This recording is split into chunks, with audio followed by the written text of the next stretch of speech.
An ostomy belt can be used to help enhance your pouching system adhesion. It might also provide you with a sense of security during regular wear or activities. Your healthcare professional may have also recommended the use of an ostomy belt to enhance convexity if you are using a convex skin barrier. If you plan to attach an ostomy belt, your pouching system must have belt loops. On a Hollister one-piece system, you will find these between the pouch and the skin barrier.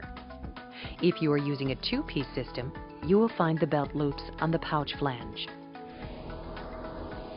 To use an ostomy belt, first apply your pouching system as you have been instructed. The ostomy belt is adjustable and fits a range of sizes.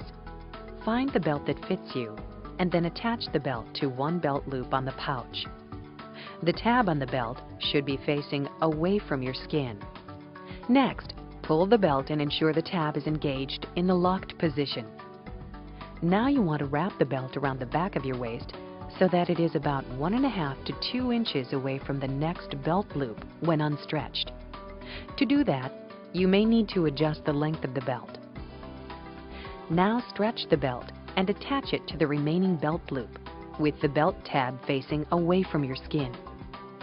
Again, pull the belt and ensure that the tab is engaged in the locked position. The belt should be in line with the belt loop positions. The belt should be snug, but not too tight, as this can cause pressure areas. With the belt attached, you should be able to comfortably slide 2 fingers between the belt and your skin.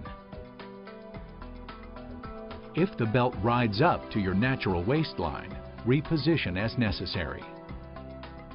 Ostomy belts are meant to be reused, but they will stretch out with repeated use. They can be hand washed, but belts should typically be replaced 2 to 3 times per year to help ensure their effectiveness. Most people have at least 2 belts, one to wear and one for backup.